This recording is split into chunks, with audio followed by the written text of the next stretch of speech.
আগেও একই রুগী। আসসালামু আলাইকুম। এমন ডাক্তারকে দেখান যিনি আগেও ওই রকম রুগী সুস্থ করেছেন। আর নতুন আবির্ভাব রোগ হলে সেটার জন্য সরকারি অ্যাডমিনিস্ট্রেশন খরচে বড়সড় গবেষণা এক্সপেরিমেন্ট রিসার্চ করা হয়। যেমন করোনা ভাইরাস ইত্যাদিতে হয়েছিল।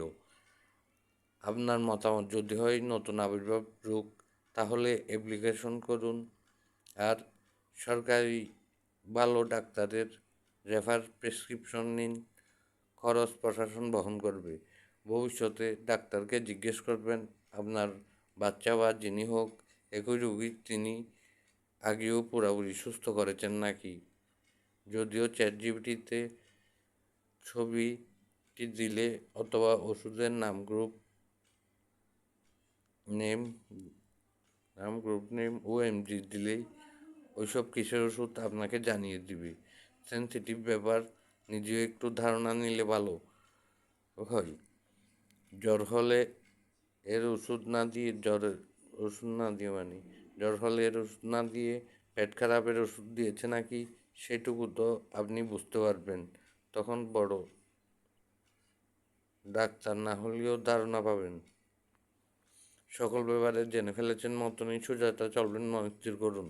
অন্য সকল দিকে বিপদ পিচ্ছিল রাস্তা ধরে পুরাপুরি পাচ্ছেন, সৎ চলবেন, মনস্থির করুন।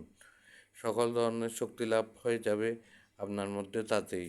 সকল ধর্ম কিছু বিশেষ শক্তি লাভের নির্দেশনা দিয়েছেন, ওই শক্তি লাভ করুন। অন্য সকল দিকে এমনিতেই কম ভালো হলে জেনে ফেলেছেন মতনই সোজাটা চলবেন, মনস্থির করুন। আবারও যেমন ইসমে আজম, অন্তর্চক্ষুলা শক্তি, সজাগ, বিভিন্ন ধরনের সজাগ শক্তি, তৃতীয় নয়ন শক্তি ইত্যাদি। এই ইসমে আজম, অন্তর্চক্ষুলা শক্তি এসব বিষয়ে গুরুত্ব না দিয়ে অন্য ব্যাপারগুলো নিয়ে কেন লেকচার দেয় ইসলামিক ধর্মযাজকরা, এটা আমি বুঝতে পারি না। খুব জরুরি হলো এই ইসমে আজম, আমার মতে খুব গুরুত্বপূর্ণ।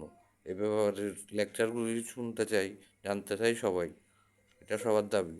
বুঝে শুনে করতে বললে যে মানের জ্ঞানী সে মানের বুঝে শুনে করে, শিক্ষার অভাবে। আবার মেয়ে ছেলেদের ব্ল্যাক ম্যাজিক বা জাদুটোনা সত্যি আছে জানি। হিপনোটাইজ 1% হলেই কেউ হেরে বেঁচে যেতে পারে না। মিকাইল আলাইহিসসালাম ফেরেশতাকে যেই পরিচালনা কাজের দায়িত্ব নিয়োগ দিয়েছে সেটা চলাতে গিয়ে উনি অনেক ধরনের শক্তি লাভপূর্ণ হয়ে গেছেন। কারণ কম শক্তি দিয়ে ওইসব চালানো যায় না। ওনাকে কোরআন হাদিস মোতাবেক সকল প্রকৃতির পরিচালক নিয়োগ দেওয়া হয়েছে। ঝড় বৃষ্টি, বিজলি, বাতাস, মাটি, গাছপালা ঘুরিয়ে ফিরিয়ে মানুষদের সামলানো, ওনার সাহায্য সহযোগিতা চাই পুরোপুরি সকল জগৎবাসী।